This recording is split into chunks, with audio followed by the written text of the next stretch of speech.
We would like to welcome you to this session on human health and equity in an age of robotics and intelligent machines, sponsored by the Health and Technology Interest Group of the National Academy of Medicine. My name is Elliot Chaikoff, and I'm chair of the Department of Surgery at Beth Israel Deaconess Medical Center and the Johnson & Johnson Professor of Surgery at Harvard Medical School. My co-moderator for this session and co-chair of the Health and Technology Interest Group is Lydia Kavraki, the Noah Harding Professor of Computer Science and Director of the Ken Kennedy Institute at Rice University. We are pleased to welcome the public as well as members of the National Academy. We hope that all of you will find this session to be rewarding, stimulating, and provocative. The human body is a wondrous machine, on whatever length scale you examine it. But at some point in life, each of us would likely benefit from an assisted medical device, a pair of glasses, a pacemaker, an artificial knee. As our intelligent machines are becoming more complex, the interface between humans and machines is rapidly blurring. The prospect of replacing a lost limb or restoring mobility following a devastating injury is by any definition a modern medical miracle. The potential of intelligent machines to minimize the risk of injuries as our bodies age, while allowing us to vigorously engage in all aspects of our physical world, offers a different lens through which wellness and healthy aging can be viewed. But will these technological innovations improve accessibility, enhance equity in healthcare, and be affordable to all? Is this more hype than hope? The field of medical robots represents much more than intelligent prosthetics, exoskeletons, or bionic limbs. Medical robots have entered our operating rooms, our rehab clinics, and are changing the practice of behavioral medicine. The pandemic has placed into stark relief the severe strains imposed by social isolation, exacerbated by geographically distributed and fragmented family structures. Through factors that are not fully understood, the pandemic has also led to a substantial mismatch between the demand and availability of healthcare workers of all types, from nurses to physical therapists to histology technicians. Robotic healthcare assistants are beginning to enter our pharmacies, hospital floors, and our homes. Will a national labor shortage accelerate this trend? Will robots and intelligent machines exacerbate or help us adjust to the immense alterations in healthcare that are already underway during this time of social transition from the old to the new? We are very fortunate to have a group of outstanding speakers who will discuss many of these issues this afternoon, including Paolo Dario of the Scuola Superiore Sant'Anna, Michael Goldfarb of Vanderbilt, Brenna Argall of Northwestern, Laurel Riek of UC San Diego, Cynthia Breazeal of MIT, and Karen Eggleston of Stanford. Victor Zhao, the president of the National Academy of Medicine, will also address this session. We will conclude with a panel discussion. There will be an opportunity for questions from those in attendance during the panel session. For our public registrants, you will be viewing this meeting as a live stream, and live comments by audio or text are disabled in this format. However, we do wish to hear from you. So please send any comments or questions that you may have to the email address listed on your viewing webpage. Your questions will be collected after the meeting and sent to the appropriate speaker. For the members of the National Academy, please submit your questions using the Zoom chat function. During the panel discussion, if you wish, you may also use the raised hand function and we will unmute you to ask a question directly. Our first speaker is Paolo Dario, Professor of Biomedical Robotics and Director of the Biorobotics Institute at Scuola Superiore Sant'Anna, Pisa, Italy. Among his many leadership positions, Professor Dario has served as the president of the IEEE Robotics and Automation Society and as a member of the Information Sciences and Technology Advisory Board of the European Commission and the Global Agenda Council on Robotics and Smart Devices of the World Economic Forum. Professor Dario's work has helped shape the field of medical robotics. Professor Dario. Thank you very much.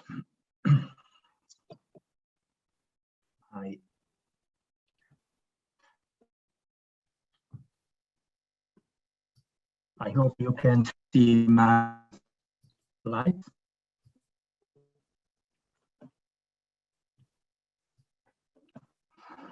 You just need to go. Okay. There we go. Looks great. Okay, thank you very much. So thanks to our chairs, I'm honored and of course also a big concern about having this responsibility of sharing with you a little bit of history of surgery and how robotics jumped in this field, introducing a disruptive innovation. When we started in the 80s, we were considered as crazy people, in fact, while today this is certainly not the case. But surgery has been around for millennia, actually, even in prehistory. There is evidence of, for example, trepanation, and the patients survived. In Egypt, India, Japan, China, Greece, and the Roman Empire, surgery was also performed in ways that were brilliant for the time. In the Middle Age, the quality of surgery in Western countries declined, but still there were many practitioners, and till, let's say, some barriers that prevented what is known as modern surgery had to be overcome, were overcome. This is the movie Dance with Walls. Many of you remember the risk of amputation of the main character. Pasteur was able to introduce a breakthrough, essentially discovering bacteria. Sir Alexander Fleming discovered penicillin. And all these advancements, so anesthetics, antiseptics, anticoagulants, antibiotics, and analgesics contributed toward convergence to modern surgery. But then new innovation came. Robert Hopkins, for example, invented optical fibers and the cylindrical lens. And this allowed the development of laparoscopic tools, till when in 1987, the first laparoscopic cholecystectomy was reported. At the time, this was considered as beyond acceptable surgical practice. There were a lot of criticism. But actually, surgery progressed very much and rapidly through the introduction of endoscopic instruments, but through the first attempts to perform laparoscopic surgery and to the development of what is today a very, very common technology. And then images came, and this was also a revolutionary contribution to the progress of surgery.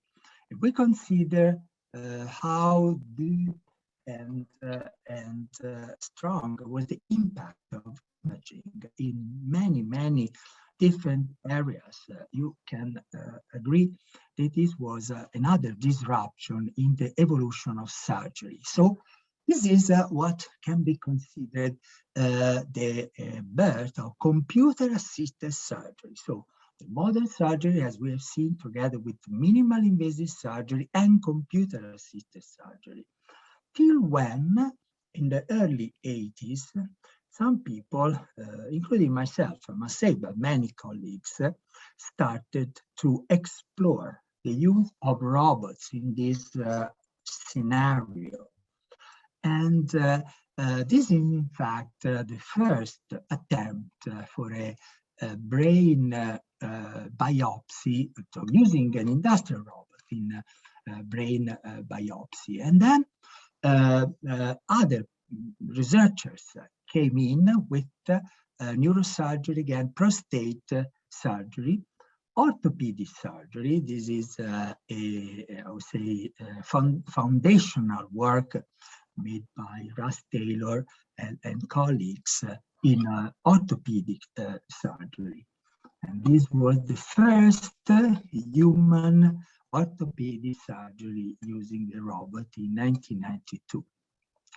And also exciting is the use of a virtual scalpel like gamma rays positioned by robots. So you see again images, robotics, computers, all together creating a very novel and high performance, precise surgery, putting together different tools. This is another revolutionary impact of robotics to surgery. And then the well-known introduction of the Da Vinci system that essentially revolutionized the field, for example, of prosthetic surgery. And some people like Catherine Moore has been a leader in the company,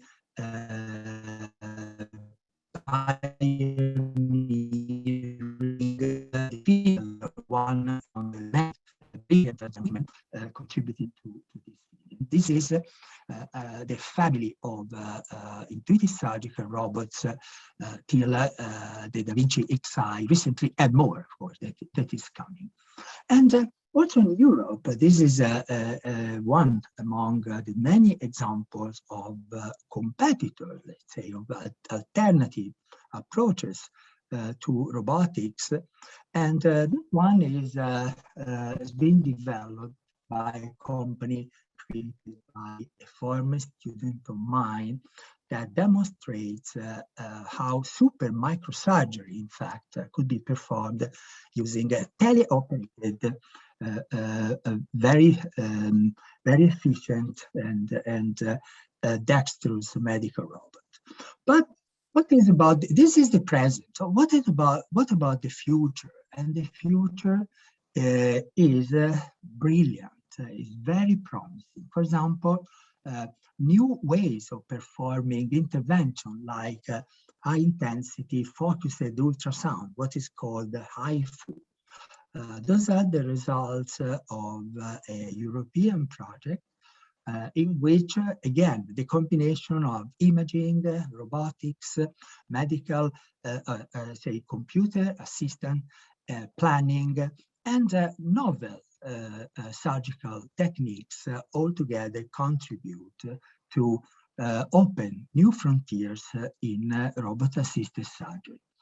And those are other examples of how this technology actually is making real progress toward the real application in the near future. And also, there's another very interesting frontier for robotics that is the area of endoluminal surgery, endoluminal diagnostics, endoluminal surgery through pills, for example. Those are pills for colon, pills for the small intestine, and more. New generation of painless colonoscopy system like this one that are again controlled by images, teleoperated and executed by robots. So again, the same paradigm. And just experimental demo that this approach can really reduce of 1 order of magnitude the pain that the patient would suffer during a normal colonoscopy, and more, because new generations of ingestible capsules, for example, to monitor gastrointestinal health, including, for example, the biome. Actually, by introducing robot-controlled, teleoperated or autonomous capsule that could detect microbiomes and not only diagnose but also provide care for this. I'm going to conclude by pointing out how science and engineering are contributing to make dramatic, disruptive changes in the area. I like to show to my students, share with you how Nobel Prize awards, in fact, are at the basis of deep innovation, like, for example, artificial hearing system, artificial vision. So the connection between discovery and invention is very strict. And I like to point out that the recent Nobel Prize was awarded to two scientists who discovered the mechanism of heat pain, temperature, heat pain, and touch proprioception. But actually, this, in fact, can be adopted, and we are doing this. This is the work of colleagues of mine in our lab, in which, using this new knowledge, a number of new devices, for example, for prosthesis, but also for so understanding the science of touch can be fundamental in developing new engineering solutions and open new avenues. This is, for example, the very important case of a bionic prosthesis that makes use of the science and technology of touch to make tactile sensing possible. And many kinds of sensors can be, for example, implanted for continuous heart activity. In ex vivo and in vivo experiments. And this would also open unimaginable frontiers for new robotics and surgical applications. And also based on capsule technology, one could develop breakthrough applications in the area, for example, of recharging pancreas, what we call robotic pancreas. So eliminating injections of insulin and guiding the capsule in order to recharge, so without injection, an implanted pancreas with insulin. And in fact, those are recent results published on Science Robotics about this, a fully implantable device for intraperitoneal drug delivery refilled by ingestible capsules. So we are, let's say, on the way of exploring a new domain of implantable devices, so robotics within the body. And in fact, journals like Biomedical Micro Devices are also exploring this frontier. So you see how robots could reduce their size and how the nanotechnology could be integrated with robotics to open entirely new avenues for robotics surgery. So, for example, magnetic micro-robots or micro-robots for targeted regeneration of cartilage, tissue, and more. So, to conclude, there are many challenges in medical robotics, in particular surgical robotics. Here is a list of what can be done using let's say, existing devices. So, for example, energy, new mechanisms, multimodal image integration, haptics, new simulators, human-robot interaction, and more. But actually, the ultimate frontiers probably are to move from wired to wireless. That is, for example, from external powering to internal actuation. Recently, new discoveries have been reported on how microbatteries could be developed, implantable microbatteries using metabolic reaction, let's say, within, for example, tissues or blood. And this is clearly towards what we call the hyperintegration of micro, meso, and nano components. That would be probably the future. And I wish to conclude by thanking my whole team, and in particular my colleagues, Professor Gastone Ciuti, Leonardo Ricotti, Roger Oddo, who have been my students, who are now my colleagues, and together with many other pioneers will develop this kind of devices and make all these challenges a reality. Thank you very much.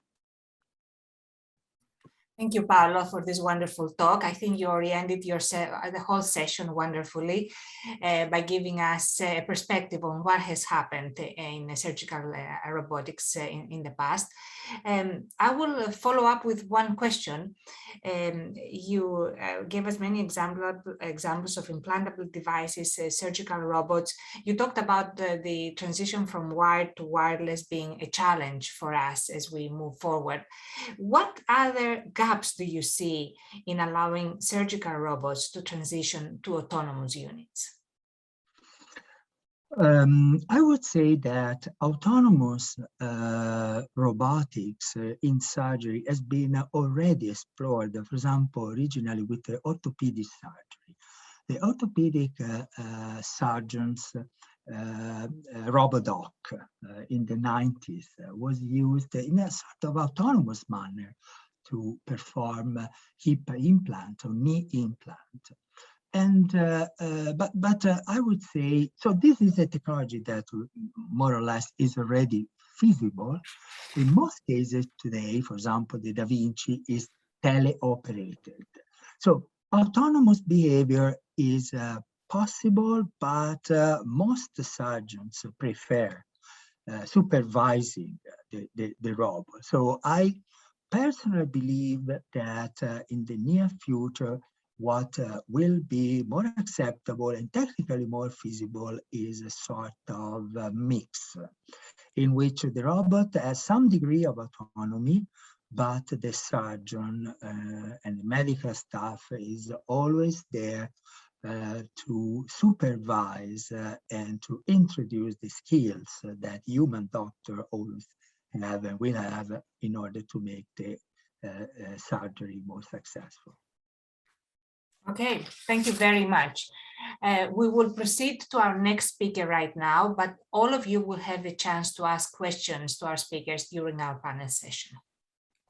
Our next speaker is Michael Goldfarb, the H. Fort Flowers Chair of Mechanical Engineering and co-director of the Center for Rehabilitation Engineering and Assistive Technologies at Vanderbilt University.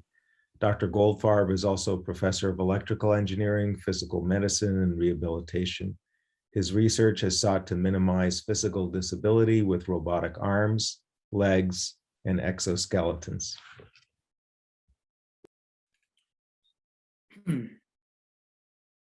Yes, thank you, Elliot. Today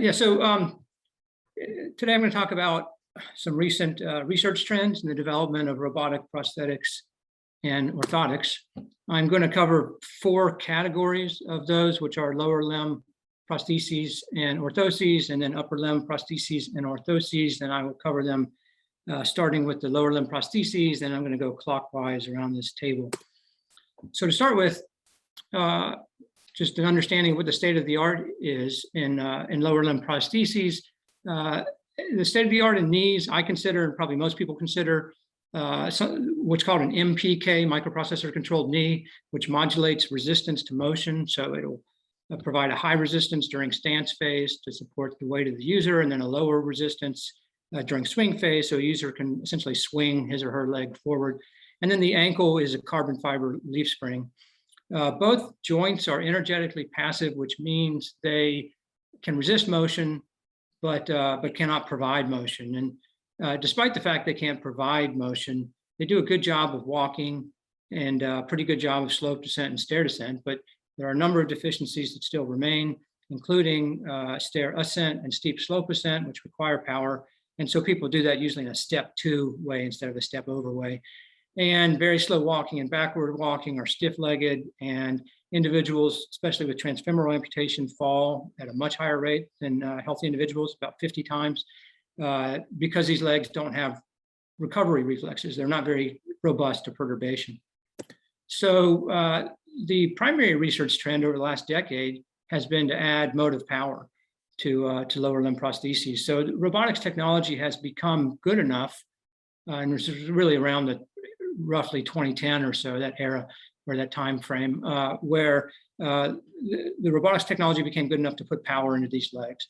And clearly, well, I think clearly, a leg that has a better, that can both provide, that has a set of, let's say, artificial musculature that can both resist motion and provide motion would do a better job in providing the functionality of the healthy limb.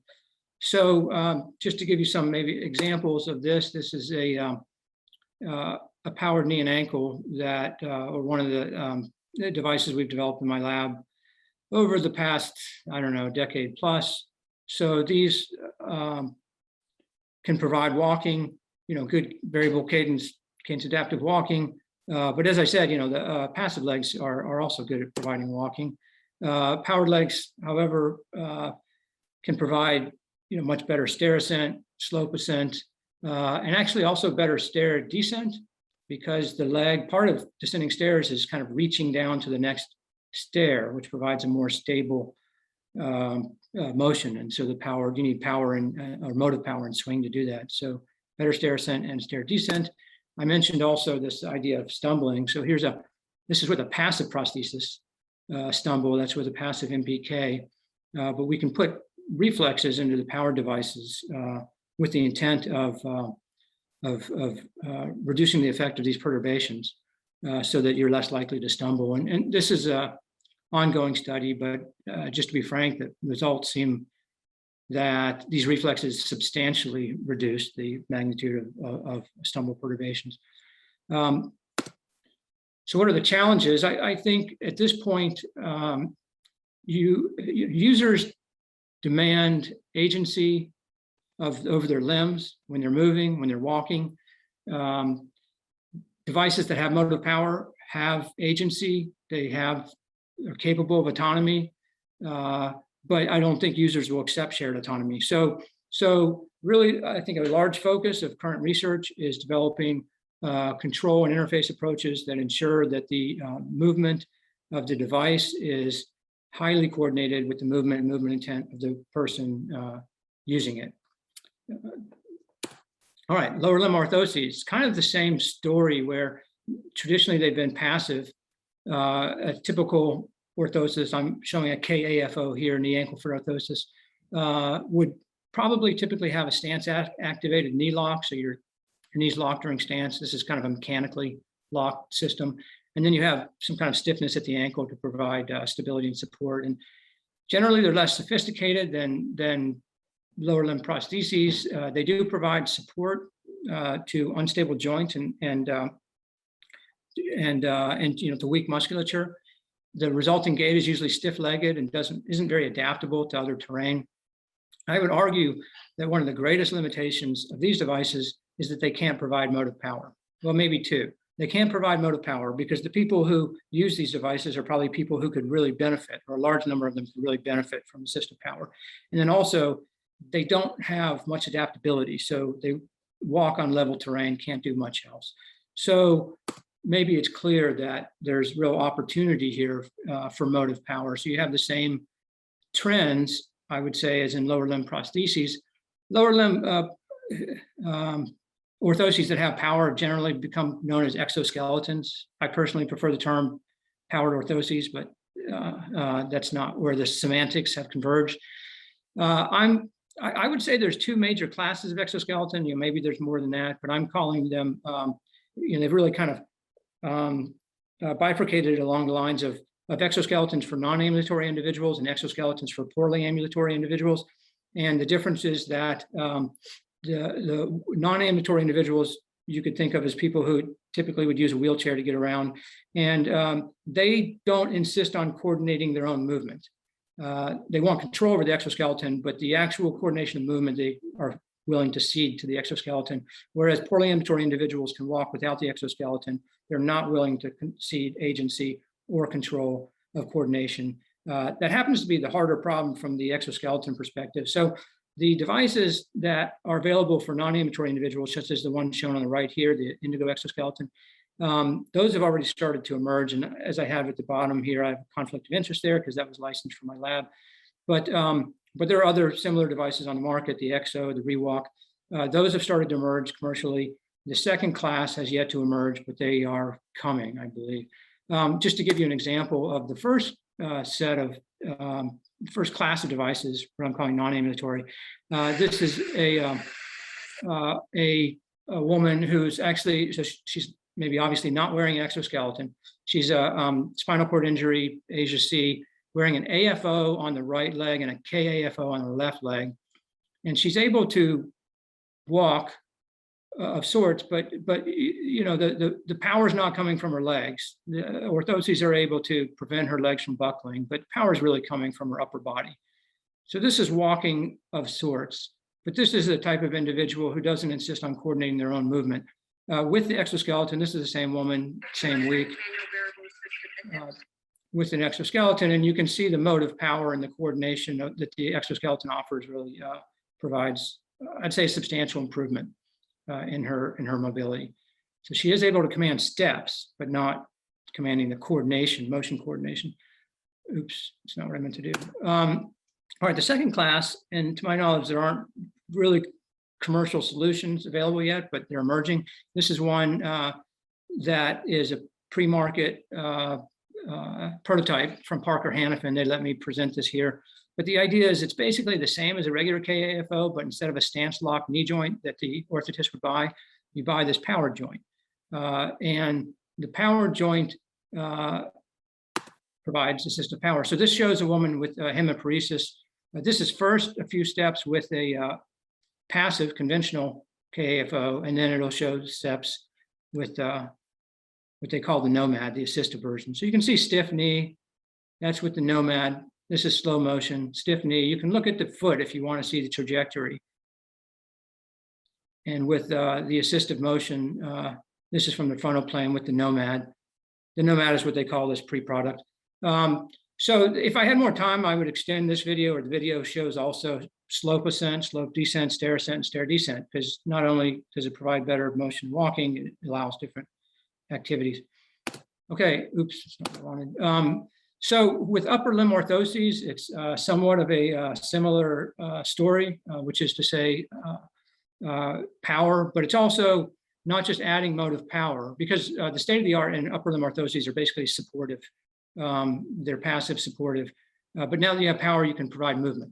So, but the question in the research field at this point is what movements to provide that will offer best functionality, and how to source the information from the user to control that movement. So with the lower limb, you have periodic motions. We understand the patterns of motion, and you can pick up on the patterns to understand what a person wants to do. With the upper limb, it's non-periodic. It's pretty much all volitional. And so you need more direct sources of information. So the research field is looking at trades, understanding balances between those things. As an example, I'll show this is a device in the upper right, which we've been developing. It's a support arm exoskeleton, which is to say that the idea is not to provide dexterity, but that to provide, this would be used for somebody with hemiparesis. So they've got one unaffected arm. They're going to do most things with that unaffected arm. With the affected arm, though, at least, let's see, with a highly affected arm, a densely affected arm, they can't do bimanual tasks, as shown at the bottom left. So most bimanual tasks, there's an asymmetry between what the arms do. One arm provides just support function, the other provides power and dexterity. So we're looking to provide the support function here. And in doing so, we just have a powered grasp and release hand and an elbow and a wrist that are positionable, repositionable, but otherwise don't provide power. And then the powered hand, you just use a button from the unaffected arm to control opening, closing. So I'll show you just one of the assessments that we did. This is a gentleman with hemiparesis from a stroke. He was told to open the bottle without using his body, but he's cheating. So he doesn't have control of his hand. His hand has a lot of tone, so it's kind of like a rubber hand that's closed. So if he can wrap it around that bottle in a stable way, he can open it. But a lot of times he'll turn the bottle and it'll work its way out because stable grasp isn't trivial. With the exoskeleton, he can push a button. It'll help him grasp, or it'll grasp for him really, and he can take the lid off and then push the button and release. So that's just kind of an example of maybe representative example of where that field is. Next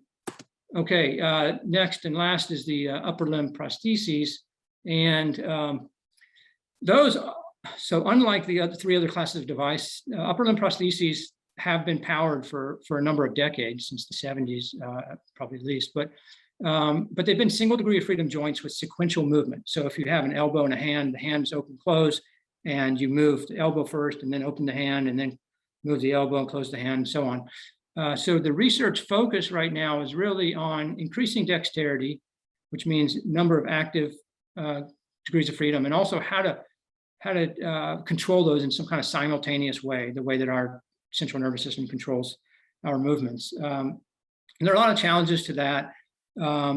And I would say where the field is right now is understanding where the best trades are and where the functional sweet spot is between how many degrees of freedom do you need. So a healthy hand has, for example, 21 degrees of freedom, but it would be very difficult to implement that in a prosthetic hand. And also, where do you get all the control from? So kind of understanding that balance is really where that field's at. Also, by the way, as Paolo mentioned earlier, putting sensory feedback into the person is another stream of research there, and osseointegration is another stream. And I didn't explicitly cover those because of lack of time. But the field's trying to balance again where how to provide best seamless control. I don't think it's there yet. I don't want to be too critical of the field, but this article popped up when I was preparing this presentation, which is came from this year. A woman who has the arm listed there, that is a commercial product, but says it's not useful for her, and it's really not useful because of this issue yet. So that's one opinion,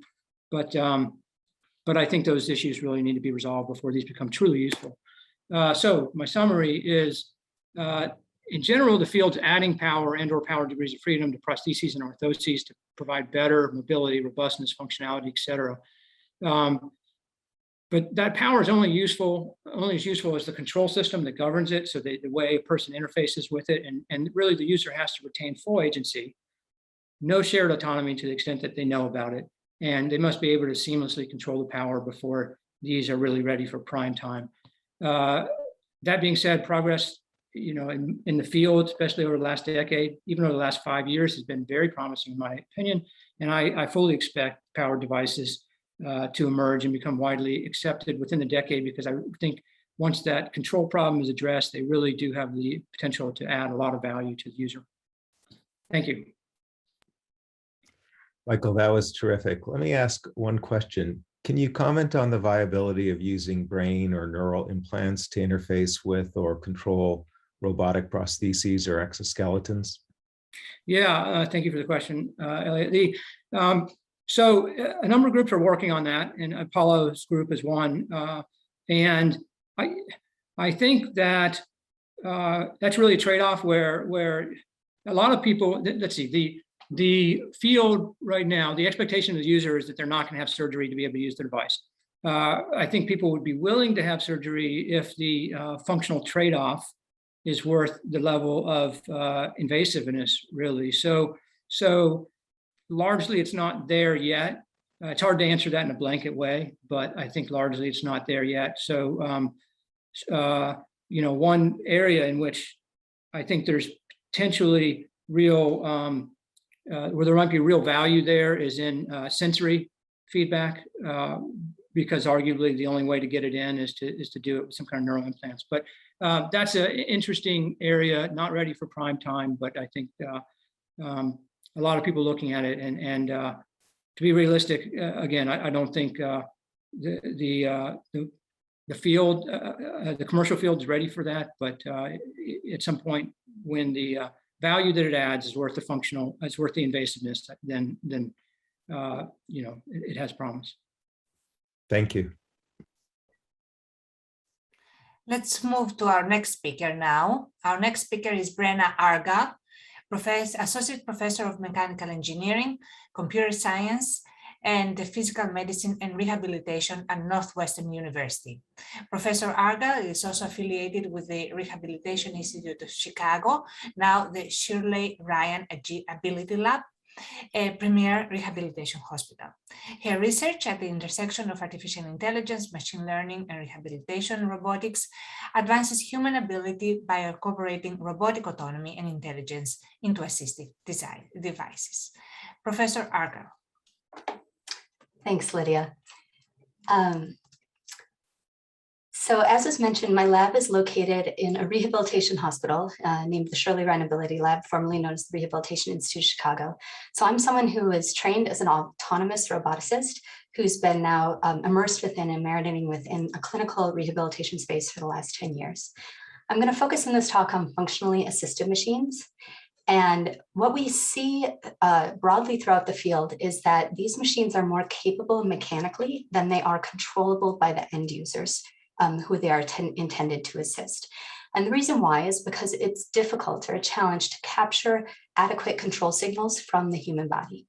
So we see this most pronounced within upper limb prostheses, perhaps, where you have this challenge of the fact that the higher the level of amputation, the fewer residual muscles remain to capture control signals from in order to control now a higher degree of complexity. Even if we take the powered wheelchair, which is arguably the simplest of these machines and also the most ubiquitous, it's a two-dimensional control problem. You control speed and heading.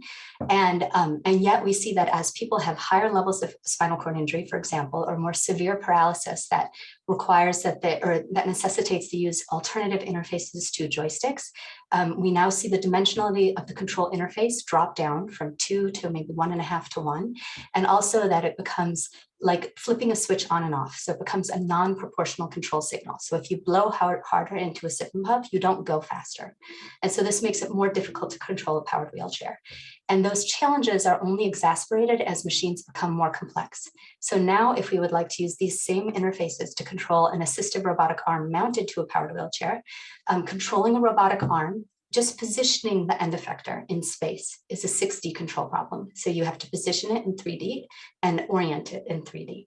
And that's not even operating the hand or the gripper that's associated with it. So this provides, just to recap these challenges. So we have actually the impairment of the human that's requiring the use of an assistive machine, that their impairment actually masks and filters the control signals that they would like to give to the machine. We have control interface limitations of dimensionality and continuity that only increase as people's motor impairments increase as well. And then we have this catch-22 of machine complexity, that often more severe motor impairments require more complex assistance, which also requires now more complex control signals typically. So this offers an opportunity for robotics autonomy. So what I mean by robotics autonomy is that we take an assistive machine, we add on sensors that are able to observe the external world, and we add on intelligence and AI intelligence that's able to perceive or to interpret those sensors and also interpret the control signals coming from the human in order to provide assistance. So you could think of this as sort of driverless car technology, though I would argue that assistance can be actually much milder than that. So the sort of a driver assistance that we see on today's automobiles, it's not talked about as being autonomy, but it really is. When you have lane assistance, when you have emergency braking, these are all forms of autonomy. And this sort of assistance can be helpful for these assistive machines as well. Now, when we think about autonomy within the space of rehabilitation robotics, I tend to think about rehabilitation robotics as divided into these two big categories. So there are robots that are used in the clinic, and the intention is to rehabilitate the human body. Intelligence in these machines typically shows up as assist as needed control, where you modulate the assistance provided based on the needs of the individual who's actually engaging in physical therapy. On the other side of the spectrum are robots that intend to replace lost function. So this is now outside of the clinic. Rehabilitation has perhaps plateaued, and there remains a gap in the function of the human. And so the assistive robot is intended to bridge that gap. When we think about adding autonomy to these machines, we now need to think about where the actual additional sensors and the additional computation required for those sensors would be housed. And so for robots that are worn on the body, this can create a challenge most markedly with upper limb prostheses, because now you would need additional computation to be housed inside of the arm. And any additional sensors and computation adds additional weight that's now hanging off of the arm. So this is a particular challenge. For robots that are not worn on the body and perhaps even carry the body, this is much less of a challenge. And accordingly, this is actually where we've seen the majority of research in adding autonomy to rehabilitation robots happen. It's within the space of smart wheelchairs or robotic arms mounted to wheelchairs. Now, when we add autonomy to these sorts of assistive machines, the devil is really in the details in how we add on the intelligence. Because if we take away the person's autonomy at a time when they actually wanted to be in control, we're actually making them less able rather than more able. And that is obviously going to be a huge detriment to acceptance and adoption within larger society, and also to our aim in providing this assistance in the first place. So as an example of this, within the space of smart wheelchair or robotic wheelchair literature, here are 4 instances of how control is shared with the end user. And I should mention also that it's well established that what end users want is shared control. They don't want a 100% autonomous solution. They don't want a driverless car solution. They want to remain engaged within the control loop. So here we have the footprint of a wheelchair represented in green, and we have 3 different control commands. So the first is the control command that was issued by the human in red. The second is the control command in blue that's issued by the autonomy. And where the autonomy is getting that control signal is that it has some sort of a goal that it's trying to reach, that it inferred from what the human had been trying to do. And that goal is represented as the blue circle. So we might have goals that are just in the very immediate future, make almost no assumptions about what the human's trying to do. And that's what we see, for example, in the top, where it's just the current velocity command of the human forward projected a half a second into the future. Or it might be that we have a perception system running that, for example, recognize that there's a doorway in the area, and that a doorway is a difficult difficult structure to navigate and spatially constrained. And so it's taking that to be the goal. And therefore the autonomous path planner that finds a safe path to this goal will output different control commands depending on the goal. And then we have the executed control command. So this is now that we have these 2 control commands, one from the human, one from the autonomy, and we have to reason about what to do. And that's what this purple arrow is. So it might be that we blend the 2. It might be that we cap the human's control command to never exceed what what autonomy offered. It might be that actually once we get close enough to a goal, we just switch to 100% autonomy for a brief period of time just to get through the difficult space. Now, what we had seen within the literature was that a lot of ways to share control existed, but we hadn't seen a side-by-side comparison of them. So that's what we did in my lab. We implemented them on our robotic wheelchair. And what you might notice from these videos is that they don't appear to be behaving that differently. And when we analyze them according to the typical metrics used within robotics to analyze a system, such as number of collisions or execution time, there was no statistically significant differences between them. But what we did see was a difference in user preference. So we asked everyone what was their most preferred paradigm and what was their least preferred paradigm. And we allowed for ties, as many ties as they wanted. And what we saw was that each paradigm was chosen at least once. We saw a general trend in the distribution of some being more preferred on the average than others, but each one was selected as most preferred at least once, and critically, each was selected as least preferred at least once. We also performed this study with 2 different interfaces, a head array and a joystick, and around 50% of the time, we saw people switch how they wanted to share control with the chair when the interface was switched. So this is the same person, the autonomy is the same, and yet how they want to interact with the autonomy changes when how they can interact with the machine changes.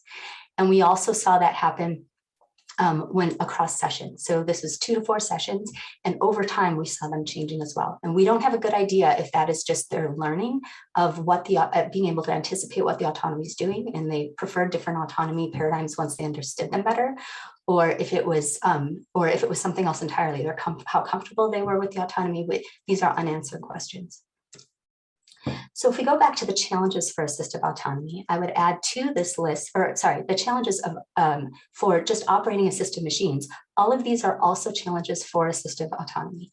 And I would add to this list also the human understanding of the machine. So how the control signal they issue maps over to the control and the kinematics and dynamics of the machine.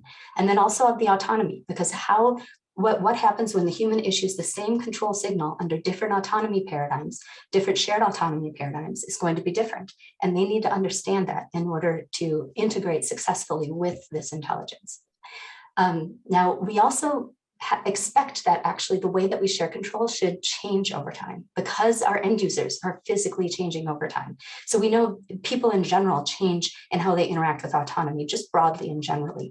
But in addition to that, we have people who are physically changing. And so it makes sense that how they would want assistance would be changing, whether or not it's over the course of weeks and months because of rehabilitation efforts or degeneration, or whether it's across a single day because of pain or fatigue. And if we do that, if we adapt to that, now we're going to have this issue of co-adaptation, where the autonomy is adjusting to the human and the human is adjusting to the autonomy, and being properly responsive to that is also a large challenge for the field. The last thing I will add to this list is longitudinal and real-world evaluations. We've seen almost none of these so far, and there are a variety of reasons for this. But I would argue that until we actually have these assistive machines endowed with intelligence and autonomy out in the world, out in all the scenarios that would happen in the real world, and also over time, as the person is adapting to the autonomy of the machine, that we aren't really going to know what these control sharing paradigms should look like. And with that, I'll briefly thank my lab, the members of my lab, and my funding institutions, and then I'll actually leave this up for a moment. I'm happy to take a question. Thank you, Brenna. This was a terrific talk. I'm going to follow up with a question that is actually inspired by what you have discussed, but also for some of the questions that we have in our chat.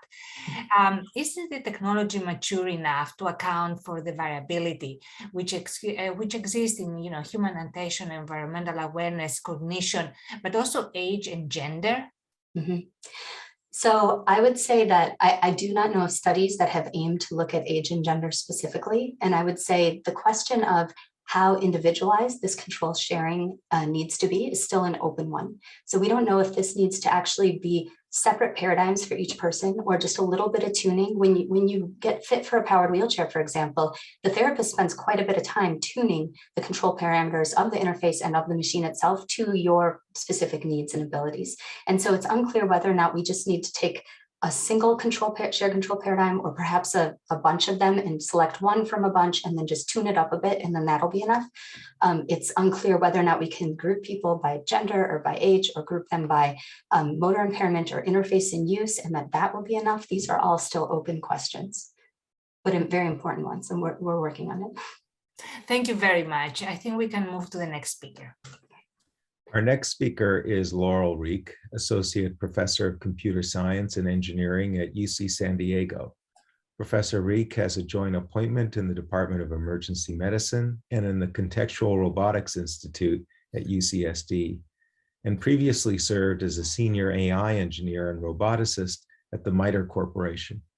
Professor Riek builds intelligent systems that work proximally with people and leads research in human-robot teaming with a focus on inclusion and health equity. Thank you so much for the introduction and the invitation to come and chat with you today. It's quite an honor. So I direct the Healthcare Robotics Lab, and we focus on designing technology that can support people with disabilities and their families and their communities. And we also focus on creating technology that supports the clinical workforce, including clinicians, community healthcare workers, and professional caregivers. And we take a health equity, human-centered approach in all of our work, where we center the voices and the ideas of people who are marginalized in order to ensure that any technology that we create is both well aligned to their needs and reflective of their ideas. So the pandemic has exacerbated inequities and hardships faced by people with disabilities, as well as by healthcare workers, both who are at high risk of adverse physical and mental health outcomes. Now, robots or other intelligent technologies are not going to fix these major societal problems. However, our work explores how can we design technology to lessen the burdens of systemic ableism and healthcare system stress. So we do this by centering and including people with disabilities, their caregivers, and their communities as we envision, design, develop, and deploy future robotic systems. Today, what I'll do is describe 2 lines of research we're exploring in both acute care and in home-based settings and highlight a few projects in each. So in acute care, we work primarily with healthcare workers in emergency medicine. So this is a group of individuals who were already overwhelmed pre-COVID, and post-COVID, things are only getting worse. So the emergency department is a high-stress, fast-paced, safety-critical environment, which is overcrowded, understaffed, underfunded, and all of this became worse during the COVID-19 pandemic. At our hospitals at UCSD, and I'm sure at many of your hospitals, patients are being boarded in the ED, and this is only making things worse. So we've been working on several projects over the course of many years to try to understand this context deeply, because just introducing technology into an environment is not going to magically solve these systemic problems. However, if it's well contextualized to the ED, we can have a much better chance of being successful. So in our formative work, we worked closely with nurses from emergency medicine and other allied professionals to understand the ED from 2 interconnected perspectives: preventing patient harm and avoiding burnout due to workplace inequities. So when working in teams, strict hierarchical structures and asymmetrical power dynamics prevent nurses from stopping lines of behavior that lead to patient harm. And they're often penalized for speaking up when they notice dangerous mistakes. So our early work explored how can technology be used to empower them and to provide new ways to improve communication between staff. So during our collaborations, nurses envisioned how robots could help them to disrupt some of these power dynamics, such as helping them to serve as a neutral third party, to challenge hierarchical culture, and ways they could help provide decision support during stressful moments, like when they're running a code. So for example, one nurse told us about how much team performance depended on the experience of the level of the team members and their ability to access necessary items. So to address this, participants envisioned a robotic crash cart that could autonomously navigate to a patient's room when a code was announced in the hospital, walk teams through the resuscitation procedure in real time, automatically open doors when equipment is needed, automatically restock carts and deliver supplies.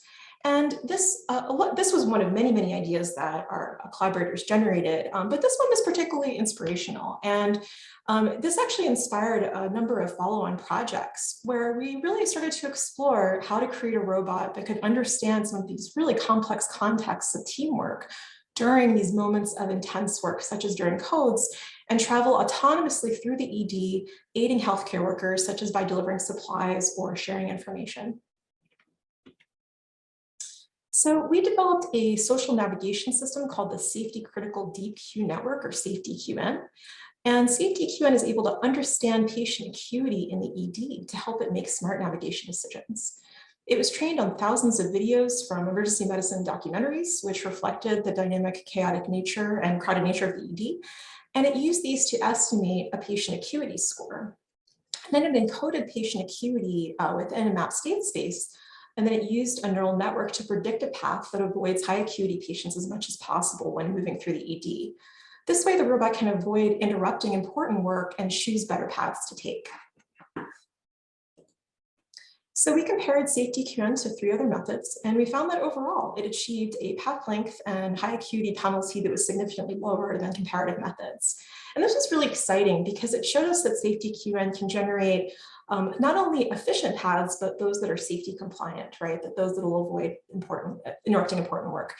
So our next steps include in testing this system within a realistic medical simulation setting, and then ultimately in the ED to understand how it will work in practice, right? How does it work in a real world setting, and how does it impact clinical work? So another thing we've been thinking a lot about when it comes to putting robots into the ED is what does it look like and what are its behaviors? So because in addition to serving a functional role, it has to be accessible and acceptable to all the people that are going to be around it. So this includes staff and patients and family. People need to understand what this thing is, what it's doing, where it's going, and so on. This helps to ensure that they can trust it. This came up a lot as soon as the pandemic hit. Everybody I knew was calling me asking for it, as I'm sure most of you and other speakers had this, where we were being called to ask to create low-cost telepresence robots, which is something we did. So in the ED, for example, there's this really elaborate system of motion, right? So there are these gurneys and patients are being moved from one place to another. And clinicians know how to navigate this traffic jam, how to jump out of the way. They have systems for communication. They have ways of implicitly communicating intentionality with objects in motion. So we've been thinking a lot about how do we design robots to be situated into these spaces? How can they be designed in ways that make sense? It's important to think really thoughtfully about how the robot advertises its capabilities and how it can be conveyed, how it can be designed to convey trustful cues. So for example, we've built things like costumes for some of our ED robots. You can see one in the upper left here. So really to think about how to advertise its capabilities. So on the back of this robot, it says like telemedical robots. So you kind of know what this thing is, right? We've also looked at things like adding flags and lights and sounds.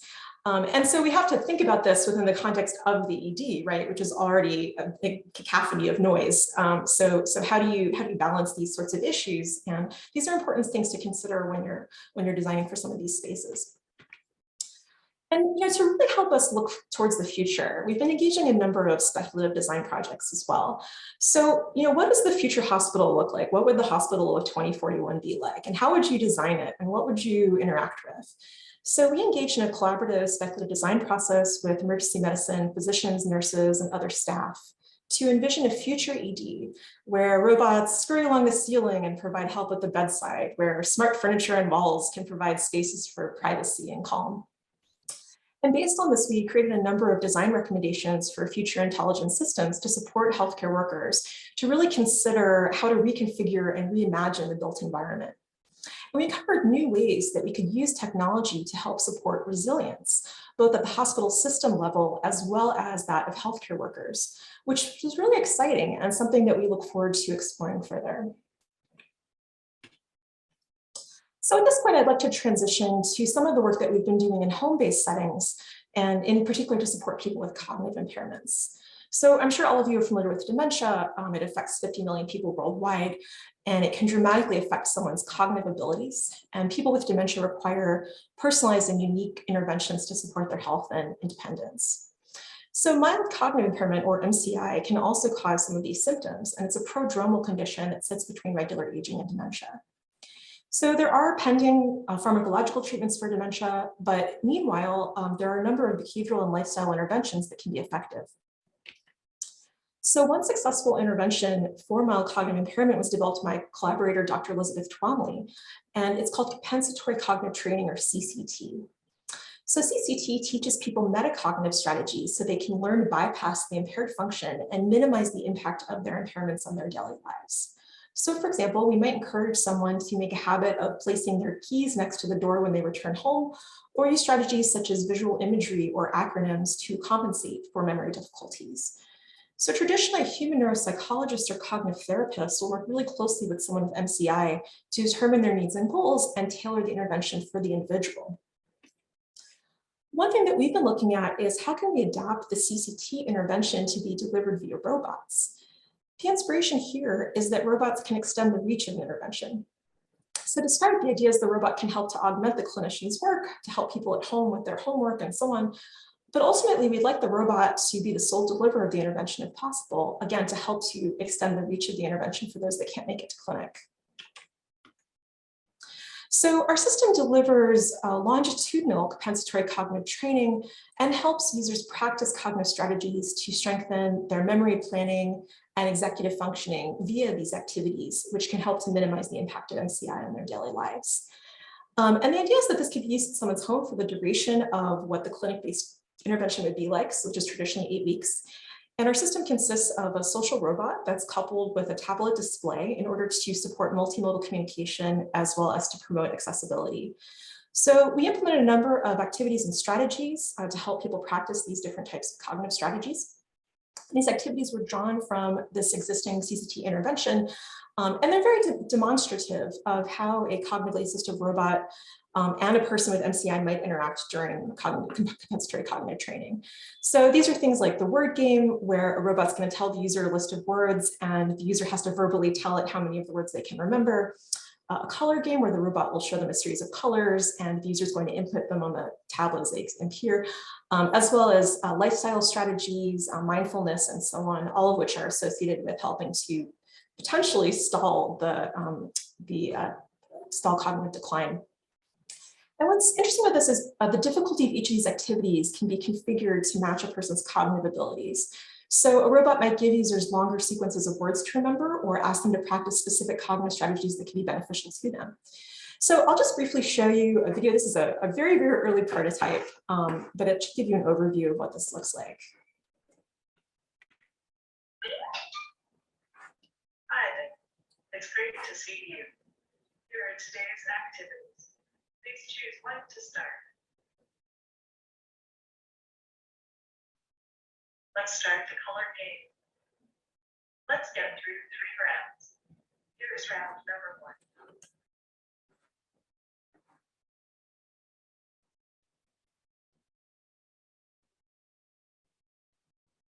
Now, select the colors in the order that So, and then it can also engage with people to do mindfulness types of training and so on. You know, one of the things, you know, what's really exciting about the idea of this robot perform this intervention in the home is that it can do it longitudinally. It can adapt to people, and also we've designed a number of techniques to enable clinicians to easily modify or change the program as needed. No programming skills necessary at all. And this was another thing that we found to be really important, because something that happens, of course, in in-person training is that the clinician is going to adapt to the user and change things over the course of the treatment. And so it's important that the robot has the ability to do this, and that also the clinician can input their own ideas as well during this time. So one question that comes up often across this project, as well as a number of our other community-based deployments, has been, how do we translate an intervention, which we know works well in a clinical setting, onto a robot to be delivered at home? So we know that longitudinal interaction leads to better adherence and outcomes, but how do we do this for people with mild cognitive impairments and dementia who have really unique requirements? They can be easily frustrated, they can be overly stimulated. So we recently conducted some research to explore this question in concert with our clinical collaborators and people with mild cognitive impairments. And this yielded a number of helpful design considerations for designing these technologies for people with MCI, as well as design patterns to support the translation of clinic-based interventions into the home.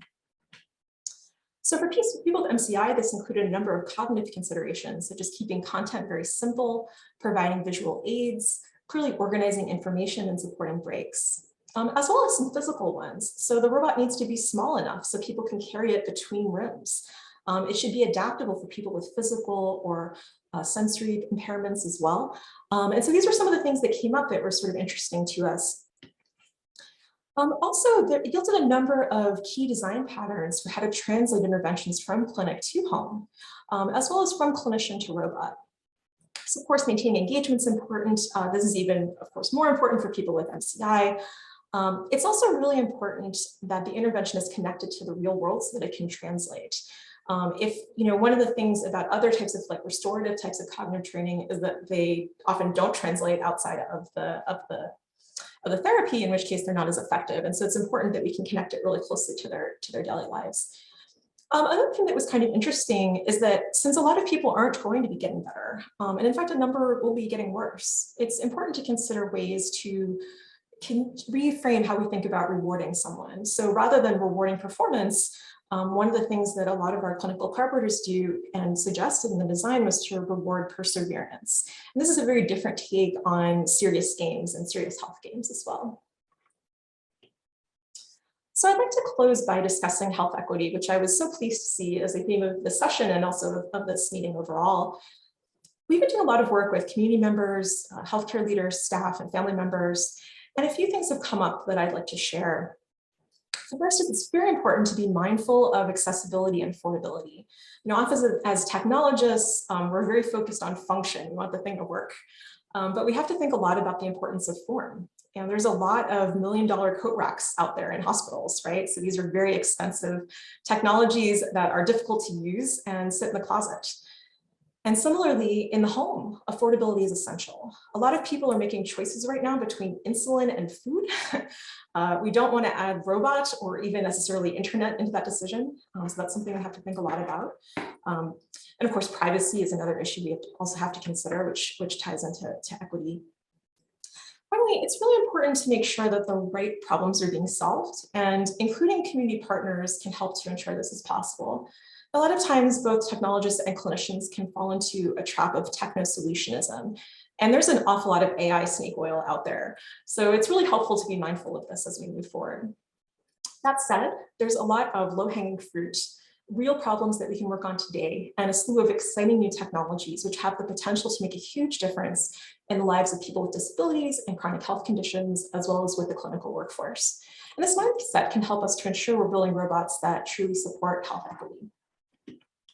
So I'll stop at this point. I'd like to thank my students who have done all this work that you've seen, as well as our sponsors, and I look forward to your questions.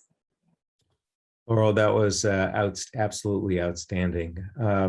You mentioned the Hospital of the Future project. At a very high level, what are some of your key findings to date? Yeah, so one of the things our study revealed was that healthcare workers envisioned robots and intelligent systems like adaptable walls and privacy pods that could create areas of compassion and also acuity adaptable spaces. So this was motivated by some of the environment challenges that are faced in the ED. There's a lot of loud sounds and alarms and smells, and it's very, very crowded. And there's a lot of people that are a lot of patients that are have high acuity. So, when healthcare workers are having difficult conversations with patients, it takes an emotional toll on the healthcare worker, and the chaos of the ED can make matters worse. And this situation is also very difficult for patients, right? So they're often receiving life-changing information that can take an emotional toll on them as well. And so this comes up for patients, right? When patients pass away in the ED, the families are left in the hallways to mourn their loved ones, and they're surrounded by all this chaos. And so our participants envision sort of different ways to create spaces for privacy and peace and calm, which was kind of exciting, right? And very compassionate, motivated, which I thought was really, really nice. Another thing also that was interesting was thinking about sort of this trade-offs between robots for communication versus robots for monitoring. So everybody said they wanted better ways to keep in touch with their patients and to quickly communicate information with them. But they did not want themselves to be overwhelmed with additional requests for their time, or they did not want to overwhelm the patients as well. So trying to find that balance. And there was also some tensions as well, right? So there's a desire to monitor patients that come in with substance abuse and mental health issues, as there can often be associations with that and violence. And so is it possible for robots to be used to help to de-escalate stressful situations? Is it possible to provide any sorts of calming interventions early in order to help to protect clinician well-being as well as patient well-being? Thank you. Great. Let's move to our next speaker. Our next speaker is Cynthia Breazeal, Professor of Media Arts and Sciences at MIT and Associate Director of the MIT Media Lab, where she leads strategic initiatives. Professor Breazeal is also Director of an MIT-wide initiative on responsible AI for social empowerment and education. Her seminal book, Designing Sociable Robots, is recognized as a landmark in launching the field of social robotics and human-robot interaction. Professor Breazeal. Hello, everyone. It's a pleasure to join you here today. In my talk, I'm going to continue to extend on these themes of AI technologies that provide a more patient-centric support, particularly where people live, so in their lived environments, and doing that over longer and longer periods of time. So my remarks are going to focus on a particular kind of artificial intelligence that I'm going to call personified AI. So these are systems that communicate via language. If they are more embodied through graphics or robotics, they can also exhibit nonverbal communication cues. They can express emotive cues. And they're starting to rapidly proliferate into a number of commercial products and opportunities. So I'm sure many of you, if you have Apple devices, have talked to Siri. We've seen the proliferation with conversational AI and far-field speech to devices like Alexa, which has fundamentally transformed who interacts with AI systems today, from young children to our oldest citizens.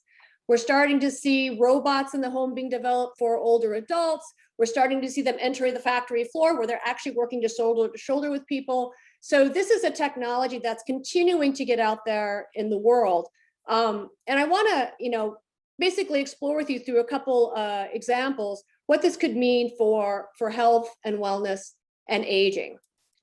So one of the things that's interesting about these personified AI systems is they are designed to interact with people like a social other, like a helpful companion, where humans' social mechanisms of an emotional intelligence of thinking and understanding entities is very much coming to play subconsciously with these agents. It's just the natural way that people have of understanding the social world. It just so happens that now AI agents are starting to enter into that social world. So when we look at potential for areas like education or health or wellness, we know that the importance of human-human relationships and rapport in beneficial patient outcomes, adherence, and satisfaction.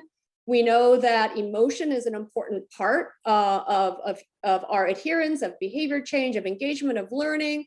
And so there's an opportunity to consider, can we design these personified AI agents, these social agents, to be able to establish rapport, long-term relationship, to improve efficacy, engagement of health interventions, to personalize, to be able to detect conditions, monitor progress in a much more just-in-time, ready-at-hand way because they're in the convenience of the patient's home. So in these few minutes, I want to pose the question of, can these intelligent machines help us to grow, to thrive, to flourish, where we live, again, in our lived environments. And I'm going to present you with just, again, two examples from work in my lab. One is mental wellness, and the other is opportunities in aging. And with that, I want to talk about the importance of responsible and ethical design of these AI technologies. So we've already been hearing a lot of the opportunities around AI and being scalable, affordable, accessible, being able to improve equitable access to high quality interventions. In the field of affective computing, there's been a lot of work in being able to perceive human social, emotional, psychological states applied to topics such as depression or autism and so forth. So the idea of in a number of kind of traditional interventions, it's administered, or assessments, it's administered by a clinician. A lot of it is self-report of the patient. Is there an opportunity to have more of that automated, more behavioral measures, sensing maybe coming from mobile devices, from other kinds of technologies that potentially have the potential for more accurate assessment, more continuous assessment that can then potentially feed back into more real-time, more personalized support and intervention.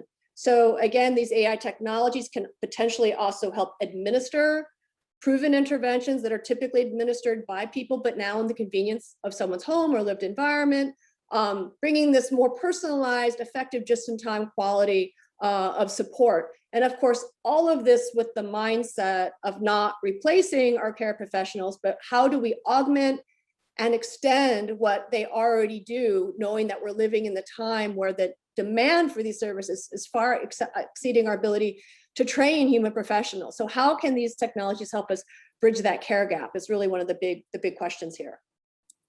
So I want to kind of illustrate these opportunities again with two examples. The first one is on the topic of emotional wellness, where we're looking at a social agent that is deployed in human living environments, looking at the ability to kind of nudge people towards healthier behavior based on more continuous assessment of mood and so forth. So you all know, of course, that mental health, mood disorders, depression, these are huge challenges facing us at a global scale. Whether you're an older citizen or a young person, especially now in this time of COVID, this has only been getting worse. We know there's tremendous stress, at university on students in terms of all they have to do, and with military professionals. So it seems to be touching like so many facets of society that it's an area, I think, of urgency that these kinds of technologies might be able to be one of the tools in our toolbox to help meet the urgency of the situation. So here's the concept. There's a project that we explored, which is, can we develop an emotional wellness coach that you deploy in the homes of people? In this case, we looked at an undergraduate population where we developed a social robot. So this is a physical robot. You'll see a video of it in a bit, installed in the dorm rooms of university students. So it's basically they're available whenever the students want, for support and positive psychology intervention. So the robot is basically administering or engaging students in kind of proven positive psychology interventions. These are developed by Mark Seligman and his team. The robot is also doing frequent assessments, daily assessments on mood as part of that. So again, just trying to get the automation, the more consistency of being able to assess, how is this person doing? You can imagine as the semester goes on, a lot of stress mounts. So understanding that change in mood and so forth with the pace of just complexity of life is important. And, can the robot build that rapport and that engagement, or even offer this sense of companionship with a friendly other that actually brings benefit to students in a different way than our apps and other kinds of technologies? And, of course, there's a rapid proliferation of mHealth and health applications. So what might these social robots do that's a little different than what these other kinds of technologies are trying to provide? So in this study, the intervention consisted of 7 sessions with this social robot you see here. This is a Jibo social robot. Students could go at their own pace, and on average took them 2 weeks to complete, but some students took a couple months. So the amount of time lived with the robot could extend from weeks to months. 35 participants completed the study. The robot, again, was self-captured, kind of assessments of mood and so forth. And we had a number of pre-post validated measures to look at things like mood, well-being, readiness to change, a whole host of things. And that was done with our experimental team. So the robot did frequent interventions of getting a sense of. How's your Thursday going? Video. Oof. My day is going well, despite how it might look. Yeah. I really appreciate you sharing that with me. Yay. Today we're going to do an exercise called 3 Good Things. Research in positive psychology shows that cultivating gratitude can benefit personal well-being. I'm thankful for getting to be in your nice room. Being out of the lab is a good change of pace. Your turn now. Tell me 3 things that you're grateful for today. I'm thankful for being able to catch up on work that I was behind on over the past week. I'm thankful that my parents are having their 20th anniversary this weekend. They had it. It's today, actually. And I am thankful for the good friends that I have in crew. That was awesome. Gratitude is an important skill to have. It can improve life satisfaction by allowing you to see things from a different perspective. Okay, so again, these are well-known interventions for positive psychology activities, and this is what the robot is administering. You'll notice that the robot does it in kind of this companion-like way, where it actually self-discloses and then invites the students to self-disclose. So kind of this companionship element is something we're exploring in this work as well. So what we found, I think I just skipped a slide. Well, I'll talk about this slide, then we'll go back. What we found, oh, here we go. So what we found as a punchline is, as the semester went on, we actually did see a positive increase in these measures of well-being, in mood, and in readiness to change, which of course is noteworthy because typically as the stress of an MIT undergraduate progresses over the semester, you would see all of these values go down. So the fact that they actually went up, again, it's just a signal that there's promise here. This is definitely kind of an interesting thing to explore further.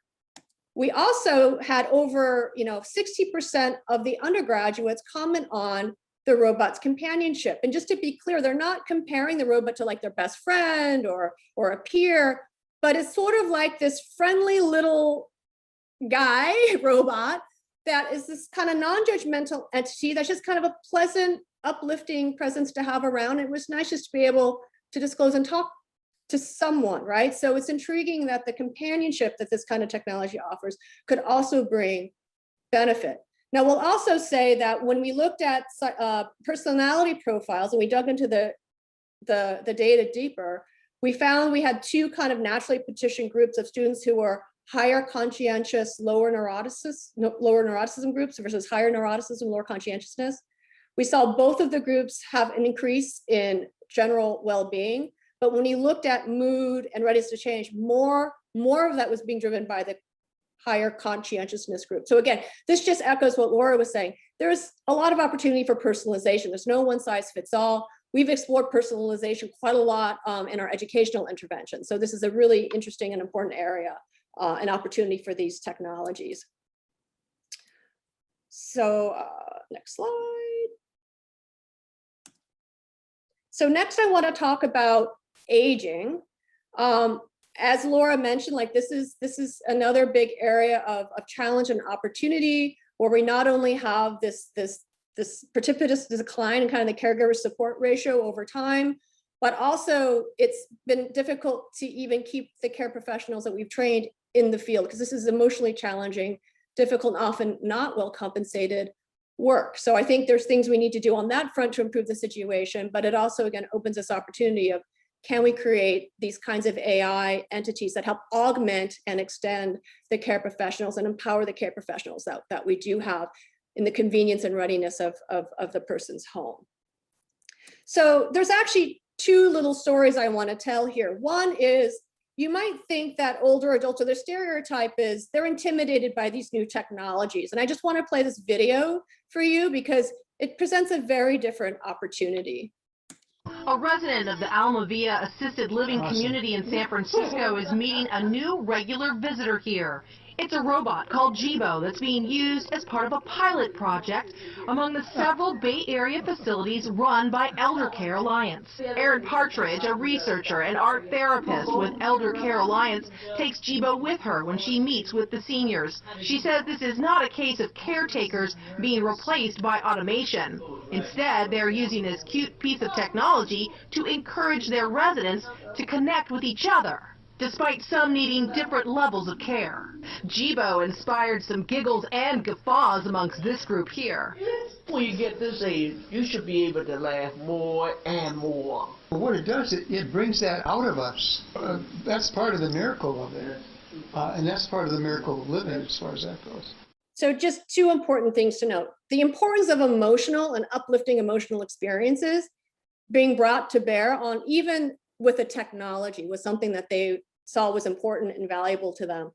The second is that, we are certainly developing skills for this robot, for medication adherence and things like mindfulness, but it came from the community that thought, well, maybe this robot can actually foster resident interaction and communication and connection. So to be more of a social catalyst than necessarily your kind of personalized, helpful companion. So we actually did a follow-up study with Elder Care Alliance where we just deployed these social robots in the common areas. And we just wanted to see what was the effect on residents' interpersonal communication behavior over time. Did the robot actually increase that?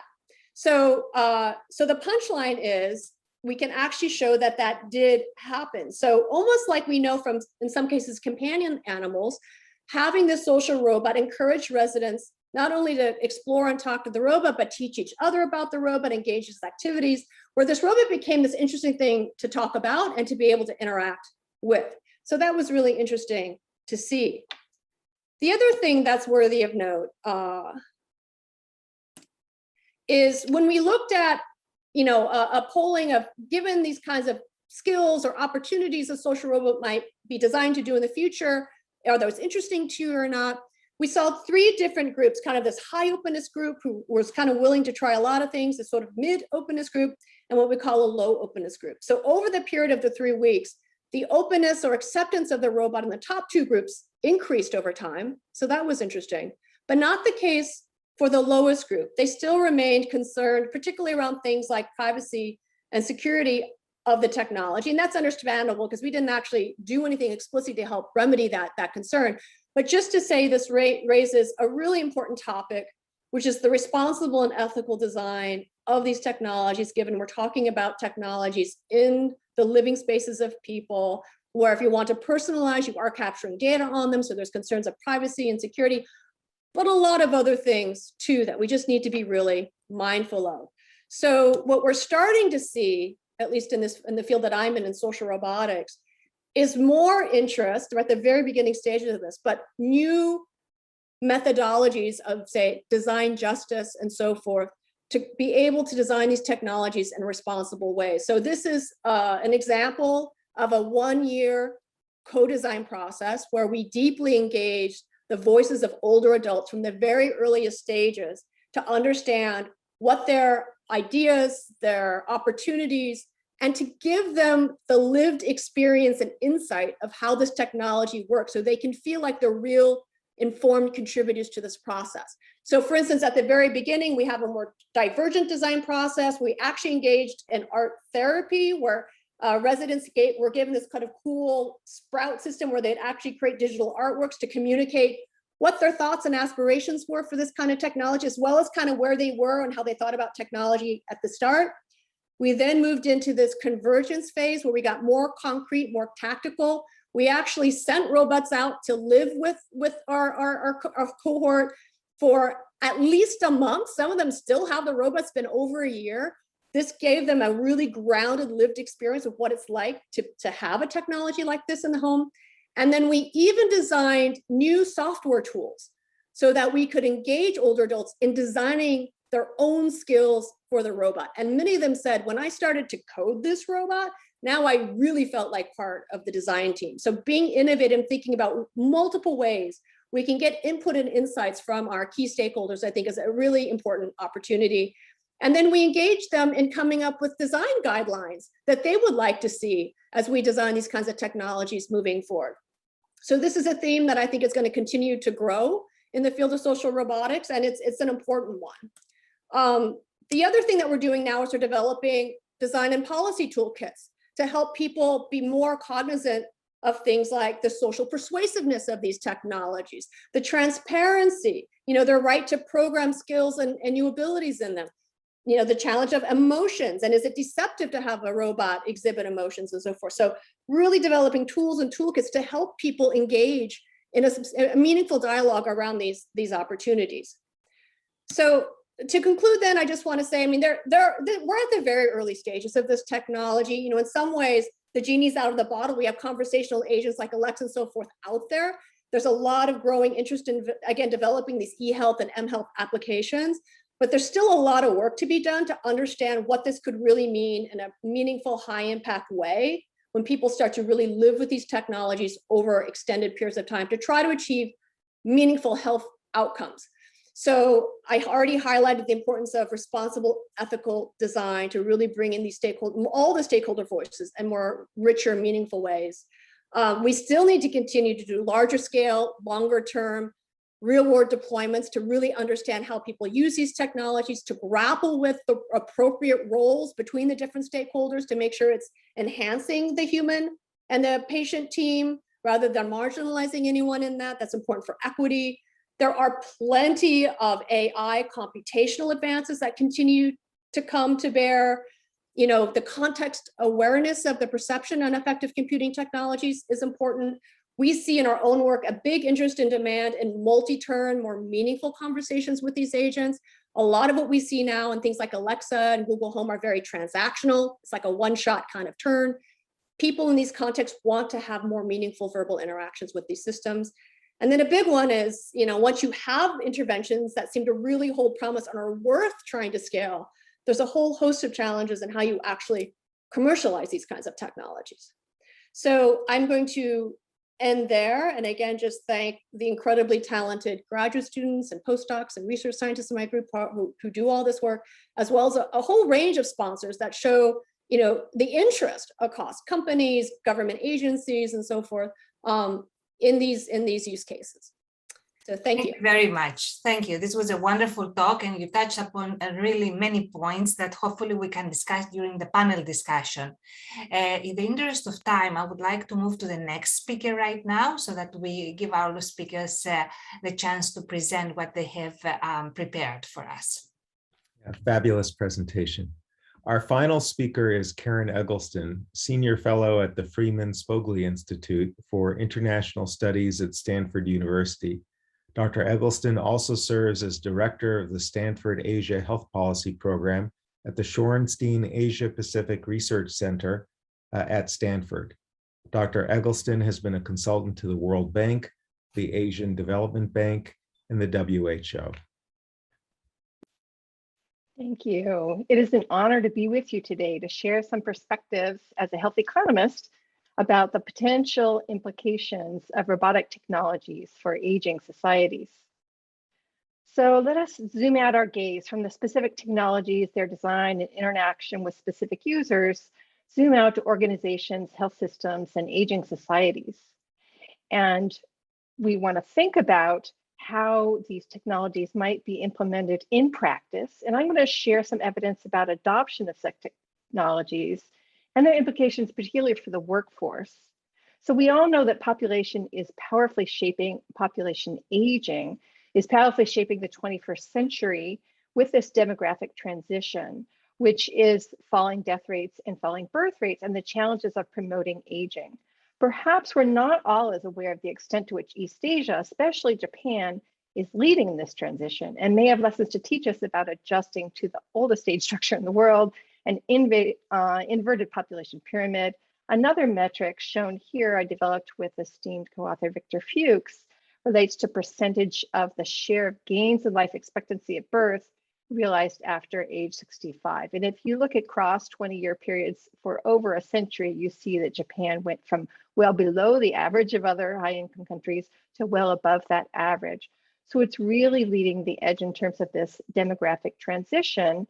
And the question is, will robotic technologies help us to thrive with equity in aging societies? So Japan may provide some clues. And with colleagues at the University of Tokyo and Notre Dame, I've studied the adoption of robots in Japanese nursing homes and the workforce implications. In fact, the Japanese government has been subsidizing robots for many years. And we use this as a natural experiment to understand the real world evidence about adoption.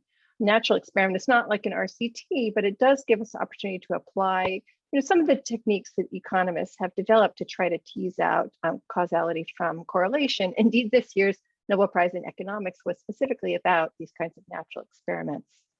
So Japan is an interesting case because the overall population is declining, the working age population is declining, more reluctance to relax immigration, and combined, this has led to a projected shortfall of care workers of around 380,000 and increasing. Japan also has not only universal health coverage, but universal long-term care insurance. This covers all eligible equity and government prices for all of the services provided. So we analyzed survey data on over 800 nursing homes from 2017, a national survey, looking at this long-term custodial care, but also some that are like skilled nursing facilities and whether they adopted robots. We find from the broader sample of over 1,000 that 26% of these nursing homes had adopted at least one kind of robot. And there's a specific definition of what's called a Kaigo robot in Japan. The most commonly adopted were monitoring robots, but also some of the transfer aid robots, like some of the exoskeletons that we heard about earlier. So here are some examples of those robots in Japan. The most commonly adopted one, as mentioned, was this kind of monitoring robots, but there were a variety for communication and transfer aids.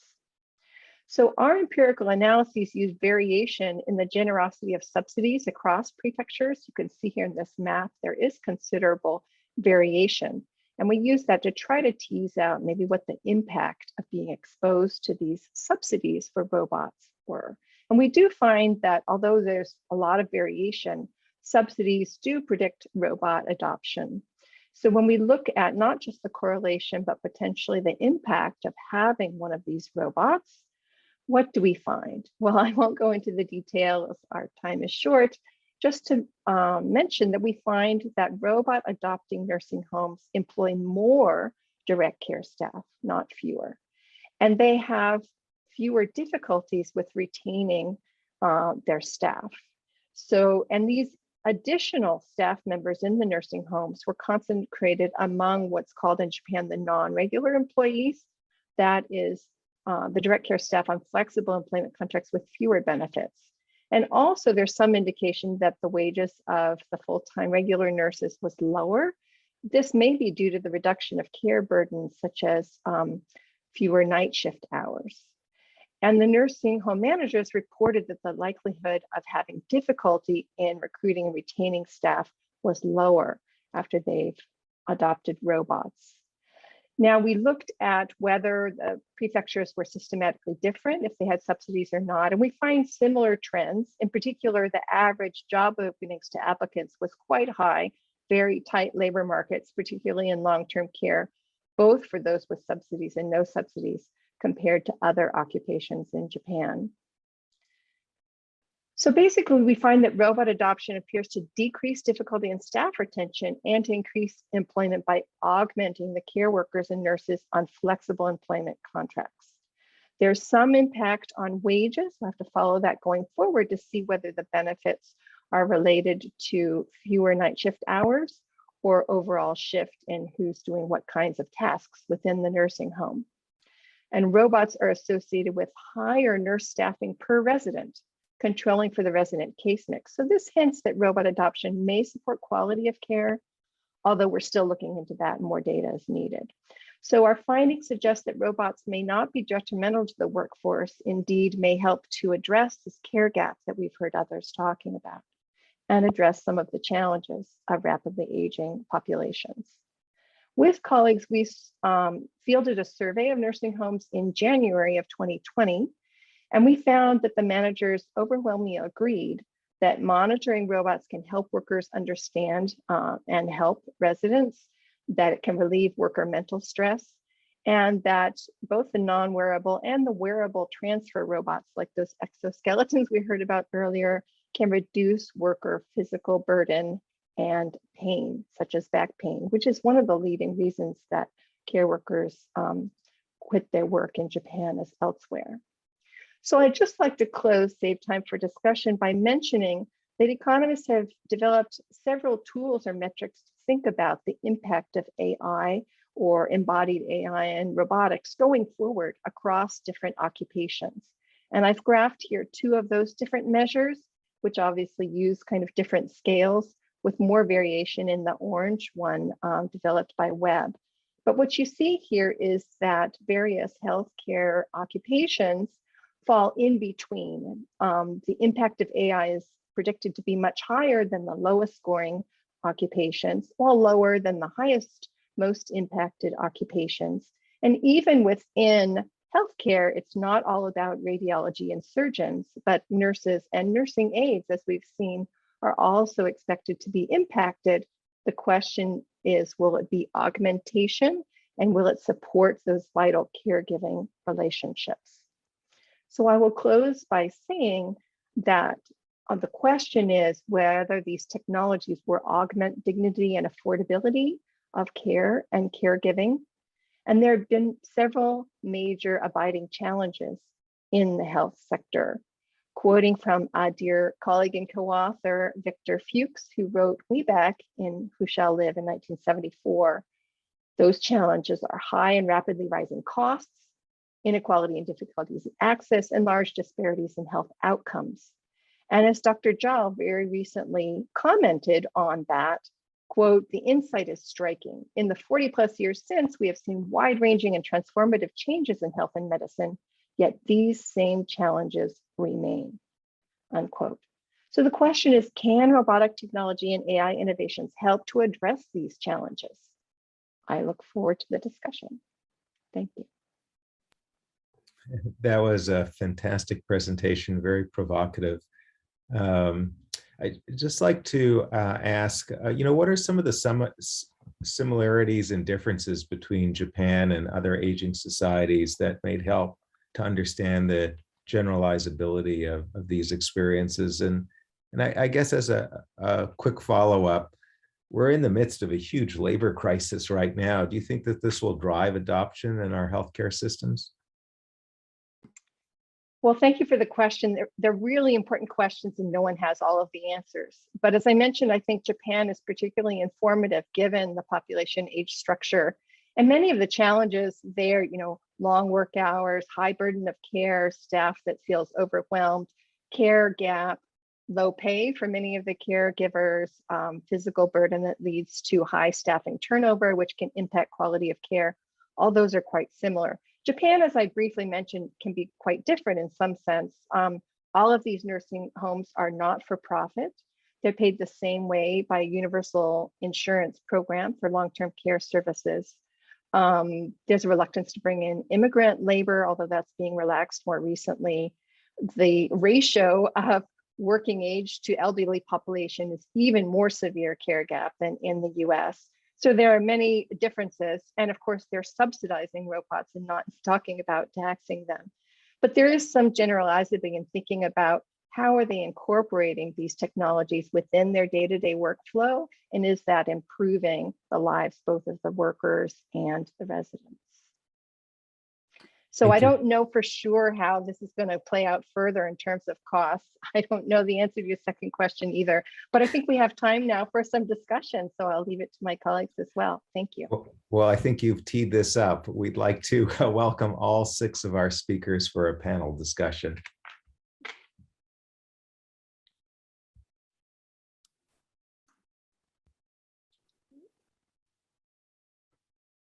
Okay, I think we are assembling ourselves as a panel at this point.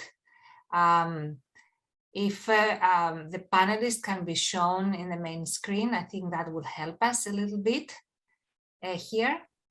And to start our panel session, we would like to invite our distinguished colleague, Dr. Rujena Baichi, a world-renowned roboticist whose research has impacted human modeling, assistive technologies, and medical robotics, maybe to offer a short comment and ask a question if she wishes to do that. Rujena?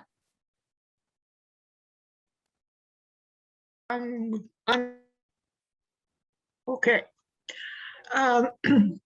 As I was listening to all this presentation, it's very clear that we have made a lot of progress.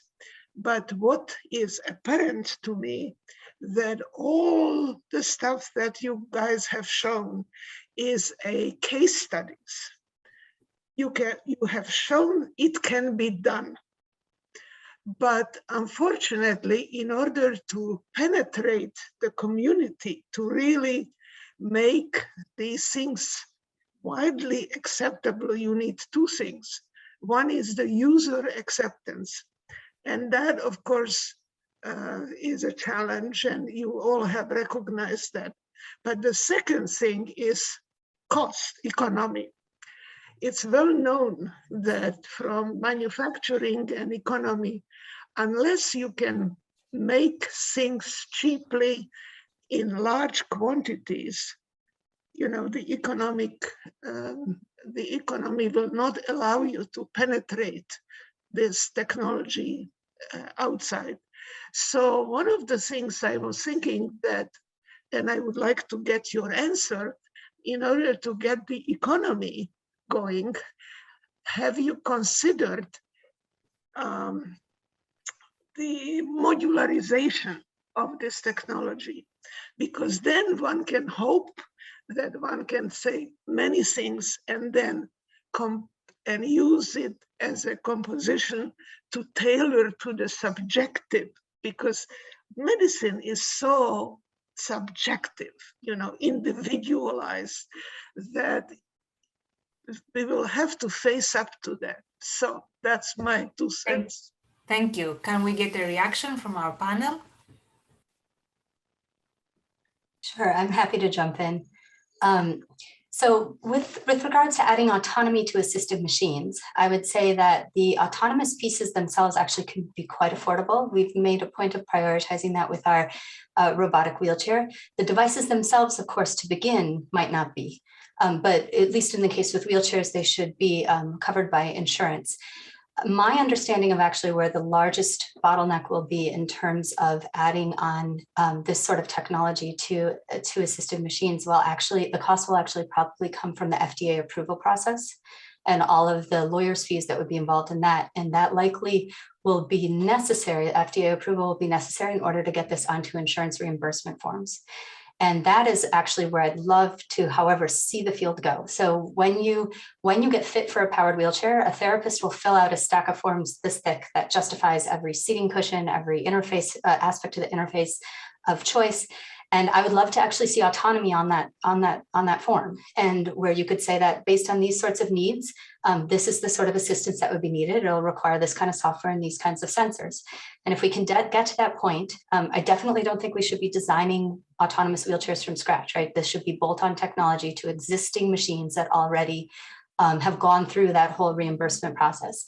I saw that there was a question in the chat earlier about accessibility in other parts of the world that perhaps it's already not feasible to, I'm guessing it was suggested that, it's already not feasible to think about powered wheelchairs as something that is cost effective in those environments. And that is a very, very valid question. And it's something that we need to think about more broadly. But it isn't, it's, I wouldn't say it's a limitation, at least of adding autonomy specifically. You can think about adding autonomy even to manual wheelchairs that would now must be much more cost effective. But the devices themselves are certainly something that we don't necessarily see in non-industrialized countries so far, or at least not broadly throughout the society. I'd like to ask the economist on our panel to weigh in, because Japan actively subsidizes robots, and we've been talking about taxing them. And I'm wondering if you can provide your perspective and insights into how we sort of drive the field and make them more affordable. Thank you. It's a critical question. And I wouldn't be a health economist if I didn't think it was very important. But whether costs increase or decrease, as you know, is a very complicated question. It has to do with the incentives of the designers. Are they being rewarded for creating something that delivers the same clinical benefit at lower cost, or they're not being rewarded related to cost? Even if it's covered by insurance, the taxpayers may be covering that insurance. So it comes down to how these technologies are designed and used. And that's a complicated question. You could ask, does a doctor increase costs or decrease costs? Well, it depends how you measure costs and how you measure benefits, right? If a doctor does a high quality procedure and then reduces readmissions and improves quality of life, if you measure those things, it might be quite cost effective. So I think we need to think about cost. We need to think about value in the sense of the benefits per dollar spent and making it affordable. And it's always going to be the case that it's more cost effective probably to have robotic technologies in Tokyo than rural Guizhou or rural parts of India, but we have to adopt in different technologies. I welcome others' thoughts on that. Yeah, so I can also just chime in on a different perspective. So, I mean, in full disclosure, I actually founded the company Jibo that produced the robot that I'm showing in the videos. And Jibo was originally designed to be a mass consumer device. So I'll say that the hardware is reasonably affordable, meaning that, if you're a consumer, you're making a considered purchase of, hundreds of dollars, but certainly not thousands of dollars with how the price point of that robot was derived. So the challenge now is really, it's in the business model. NTT Disruption is now the owner of the Jibo technical asset. And one of the original ideas of that robot was, let's do the smartphone play where you have this device and you develop a whole ecosystem of developers who will create skills, a whole range of different kinds of skills, but now for this new kind of device that has these new kinds of interaction affordances. So I do think in terms of, getting value and scaling, kind of letting 1,000 seeds grow, these SDKs and APIs that allow a whole host of, potential developers in the health space to be able to innovate applications and create an app store of so forth, I think is one possible approach. I can tell you that NTT Disruption is pursuing the healthcare market as their primary market because they see tremendous need and opportunity there. But that to be said, I mean, the business case still has to be made. It's hard, business is, especially for a new kind of technology, what they would call a new product category. It has its own host of challenges as well. Yes. Thank you very much. But excuse me, just think about all those devices that Paolo showed. you know, the implanted stuff. You know, we are doing fantastic job in making new materials, soft robotics, implantable devices, but they all have to be customized. Especially if you put anything into your body, it has to be very customized, and that is Regina, expensive. you're perfectly right. However, I would like to make a point of the Da Vinci, you know, or the cyberknife. Those are very successful pieces, you know, for various reasons. So one is that, let's say, the community of surgeons is quite rich. Okay, they can influence the hospitals very, very deeply. And second is that, well, first I should say, the Da Vinci is sort of, it is usable for many, many different cases. So it's the standard tool, very successful. The case of assistant to disabled, frail elderly, and so on is in fact, it's a different case where personalization is needed. But the case of surgery, in my opinion, is a very good example of how robots could become not only usable, but a real market in health. Thank you very much, Paolo. This is such a broad topic. It is very difficult. I think that if we were in person, we would probably continue this discussion for a while, but we've run out of time, and maybe we can take a few more minutes to answer some more, let's say, broader questions. I would like to ask, since this is a session in the context of the meeting of the National Academy of Medicine, what can the National Academy of Medicine do to help the field of healthcare robotics tackle the non-engineering challenges that are limiting innovation and adoption? We've touched upon some of these issues. Are there others that you would like to add?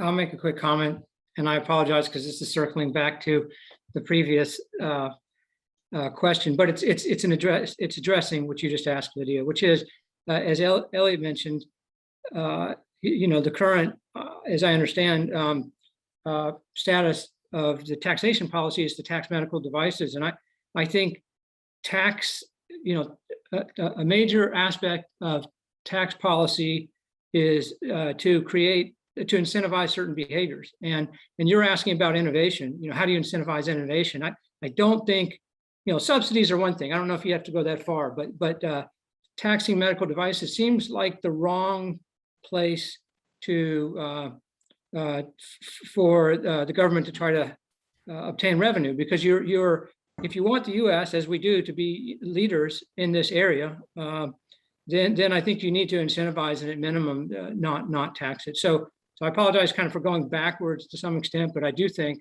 in terms of policy, that seems to me one of the number one policy changes that could be made is maybe avoid making it harder to do really what's already hard. Karen, is it working in Japan? Well, as mentioned, subsidies doesn't mean that it's necessarily most cost effective. Those who responded to our surveys most agreed that they were cost effective, but not all. So, but I think it's really important, and maybe one of the things that the National Academy of Medicine can do is to promote and encourage multidisciplinary teams to address this issue using real world evidence and see how we can design systems that reward innovators, not only designing technologies that help the vulnerable as well as everybody else at affordable costs, but design those complementary innovations of organization and processes of care that enable them to be used cost effectively.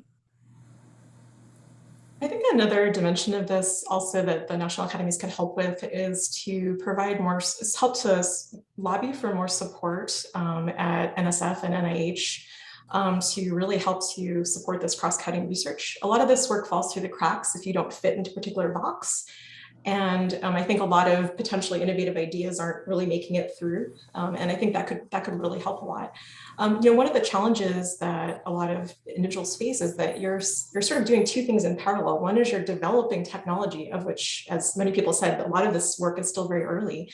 You're also sort of developing a new kind of health intervention, which has been untested in parallel with technology development. And this necessitates a lot of basic research, as well as longitudinal feasibility studies to really try to understand, longitudinally, what is this going to mean and how is this going to affect what effects are this going to have, and is it effective, right? I mean, we want to be able to run effectiveness trials ultimately, right? And so that's something else that we want to be able to explore. I think the other thing as well is to figure out new ways to support clinicians to engage in research. A lot of clinicians at academic medical institutions even have a hard time getting dedicated research time, especially in our current times, which makes it harder for a lot of them to collaborate. And so I think thinking of new ways to support that could also be really beneficial. I was just wondering, just as a complementary question, where is the US leading in the field of healthcare robotics, and where is it falling behind? Would anybody wish to comment about that?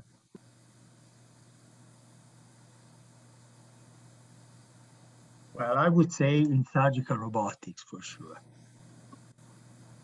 Leading or falling behind? Leading. I believe it's fair to say that we're leading also in the robotic prosthetics and exoskeletons, although the US and Europe are pretty closely matched in that regard.